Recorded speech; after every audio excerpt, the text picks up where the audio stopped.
I was reborn back in high school. While everyone was admiring the pretty campus queen, I only had eyes for the quiet girl everyone in class looked down on. In my past life, I became a top businessman, but one drunken night I died in a car crash. When the doctors were about to send my body to be cremated, a woman suddenly stumbled into the room. Her whole body was shaking as she slowly walked toward my body, tears silently rolling down her face. When she reached the bed and pulled back the white sheet, her legs gave out and she collapsed to the floor. At that moment, I could feel the overwhelming grief coming from her. But who was this woman? As a wandering soul, I stared at the woman in front of me, but I couldn't remember her at all. The doctor finally came back to his senses and asked the question I wanted to ask. "Who are you?" The woman slowly turned around, wiped her tears, and forced herself to stand. She said, "I'm his lover." Lover? I froze again. I'd never been married in my life. Since when did I have a lover? She didn't seem like she wanted to explain.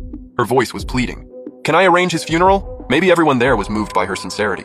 After thinking it over, they agreed. Floating in the air, I was completely stunned. She was really going to hold a funeral for me. For the next 2 days, I followed her everywhere and watched her finish arranging my funeral. That night, alone in her rented room, she hugged her thin body and cried the entire night.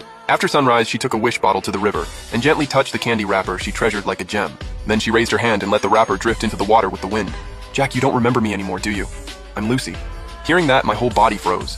How could it be her? The Lucy I remembered from back then was nothing like the woman standing here now. In senior year, Lucy had just transferred in and became my desk mate. Because she was skinny and timid, everyone saw her as the ugly duckling.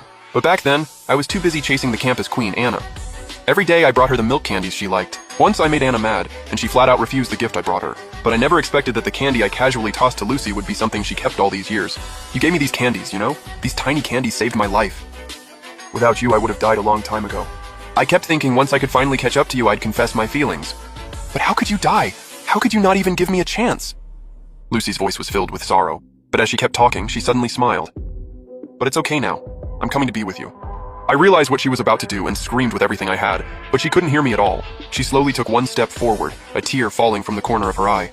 "Jack, in the next life, will you look at me more?" After saying that, she jumped straight into the freezing river without hesitation. But when I opened my eyes again, I was back on the day of the 100-day pledge ceremony. That was also the day I held a bouquet of flowers, ready to confess to the campus queen I'd liked for 3 years. But after she rejected me in front of everyone, she turned around and threw herself into a rich kid's arms. But after living through my last life, there was no way I'd make the same mistake again. So I took the flowers in my arms, turned around, and gave them to the dean instead. Before Ms. Mary could react, I quickly turned around and walked off the stage. Anna, standing nearby, stared at me in disbelief. What does Jack mean by that? Those flowers really weren't for me? He wasn't planning to confess to me today? No way. On the way back to the classroom, I clearly remembered that this was the class Lucy was brought in and became my desk mate. A girl who had loved me for so many years and was willing to die for me. I wouldn't miss her again. After I got back to class, the bell rang. Then the homeroom teacher walked in, her heels clicking against the floor. Behind her was a girl so thin she looked like a sheet of paper. "We have a new transfer student today. Her name is Lucy. Everyone